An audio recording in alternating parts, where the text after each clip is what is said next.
शेखावाटी की आवाज में आपका स्वागत, अभिनंदन।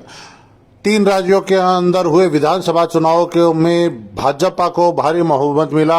लंबे कस्मोकस के बाद 2 राज्यों के अंदर नए चेहरों को मुख्यमंत्री के रूप में नियुक्ति दी गई है। आपको बता दें, छत्तीसगढ़ में जहां रमन सिंह के रूप में एक बड़ा चेहरा था, लंबे समय तक मुख्यमंत्री रहे थे, उनको रिप्लेस करते हुए विधानसभा अध्यक्ष के रूप में नया दायित्व दिया गया है और नए चेहरे के रूप में वहां के मुख्यमंत्री को बनाया गया है। वहीं दूसरे चेहरे के रूप में आज हुए फैसले के अंदर शिवराज सिंह चौहान मामा को रिप्लेस करते हुए नए चेहरे के रूप में मुख्यमंत्री मध्य प्रदेश की घोषणा हुई। ऐसे के अंदर लंबे समय से जो राजस्थान के अंदर चर्चा चल रही थी कि मुख्यमंत्री का चेहरा क्या वसुंधरा राजे होगी या बालकनाथ योगी होंगे या अन्य जो नाम आ रहे हैं सामने, जिसमें गजेंद्र सिंह शेखावत, ओम बिड़ला, इनके अलावा भी कोई नया नाम आ सकता है। लेकिन अब आपको बता दें कि राजस्थान के अंदर लगभग फाइनल हो चुका है। नया चेहरा मुख्यमंत्री के रूप में हमारे सामने होगा और एक ऐसा नाम होगा जो पहली बार शायद मुख्यमंत्री बनेगा। ये बड़ी चर्चा निकल करके सामने आ रही है सभी के द्वारा और इस बाबत अभी हमारे साथी पत्रकारों के द्वारा दिग्गज नेता, हालांकि इस चुनाव के अंदर जिनको पराजय का सामना करना पड़ा, श्री राजेंद्र सिंह जी राठौड़, उनसे हुई है बात, वो सुनाते हैं, जिन्होंने बातों ही बातों में ये हिंट दे दिया कि क्या होगा राजस्थान के मुख्यमंत्री का नया चेहरा। सुनते हैं श्रीमान राजेंद्र सिंह जी राठौड़ की वार्ता। लंबा होता जा रहा है, दिनों का इंतजार घंटों में सिमट चुका है और कुछ ही समय के अंदर सारी बातें सामने आ जाएगी। नई सरकार जन्म ले लेगी और सरकार पुरानी सरकार के द्वारा जिस प्रकार का कुराज किया गया, उन चुनौतियों का सामना करने के लिए सक्षम नेतृत्व तो सामने आएगा। चेहरा कैसा होगा?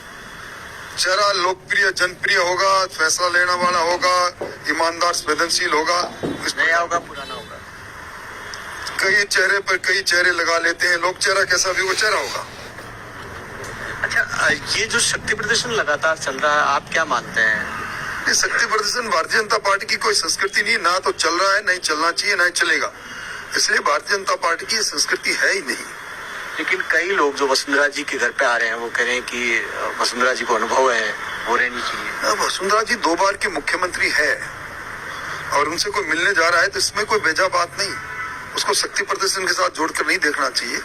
शक्ति प्रदर्शन तब हो जब कोई किसी से हस्ताक्षर करवाए, किसी के बाड़ाबंदी करे, किसी जाके आलाकमान को चुनौती दे। इस प्रकार की कोई बात है नहीं, ना ही होगी। क्या आप भी रेस में हैं? मैं बिल्कुल रेस में नहीं, पिटा हुआ मोरा हूँ। आपके टेलीविजन की स्क्रीन पर कह रहा हूँ, जनता ने ठुकराया, जनता का निर्णय सिर माथे। अब आने वाले समय में पार्टी जिस भूमिका में रखेगी, एक बूथ लेवल के कार्यकर्ता से लेकर जिस भी रूप में पार्टी रखेगी, मोदी जी का ब्रिगेड का मजबूत सेनानी के तौर पर काम करूंगा। लेकिन आपको भी क्योंकि पहले भी हारे हुए को जिम्मेदारी तो दी है। किसी को दी होगी, किसी की अभिलाषा रही होगी। जो व्यक्ति अपने खुद के निर्वाचन क्षेत्र में जीत नहीं पाया और उस कमजोरी को मैं स्वीकार कर रहा हूं ना। मैं राजस्थान में प्रतिपक्ष का नेता की हैसियत से अपनी 36 सीट पर गया और वहां हार का सामना करके आया हूं। इसलिए मैं अपनी कमजोरी को मानता हूं। इसलिए मुझे कोई अभिलाषा नहीं, कोई उम्मीद नहीं और ना ही मेरी कोई मांग है। एक इनपुट लगातार जो हमारी जानकारी में आया कि मांगा जा रहा है कि जाट राजपूत कॉम्बिनेशन, क्या राजपूत को मौका दिया जा रहा है? किसी को भी मौका दे, भारतीय जनता पार्टी जाति के आधार पर किसी निर्णय को नहीं करती, योग्यता के आधार पर करती है। योग्य व्यक्ति किसी भी जाति, किसी भी समाज का होगा, वो सामने आएगा।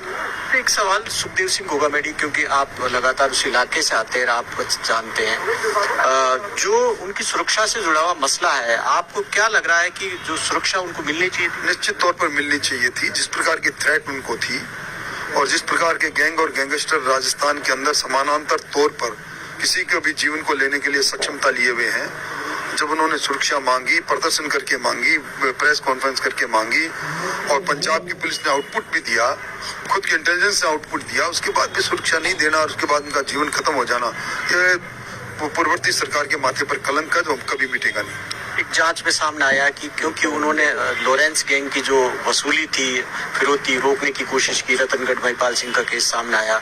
आपको क्या लगता है कि ये जो गैंग जिस तरीके से काम कर रही है, इस पर खात्मा होना चाहिए? निश्चित तौर पर गैंग और गैंगस्टर दोनों का खात्मा निश्चित तौर पर होना चाहिए। राजस्थान में पहले गैंग भी नहीं थी, गैंगस्टर भी नहीं थे, पर पिछले 5 साल में गृह मंत्री अशोक गहलोत जी की सरपरस्ती में पुलिस ने जिस प्रकार काम किया, उसी का परिणाम है कि न जाने कितने लोगों ने प्रोटेक्शन मनी दी होगी। आज यूपी के बाद सर्वाधिक गैंगस्टरों की से हत्याएं राजस्थान में हुई है, दुर्भाग्य है। अगलो स्टेशन कौन सा है भाई जी? अगला बस बिछवाना गाँव है। वही गाँव जटे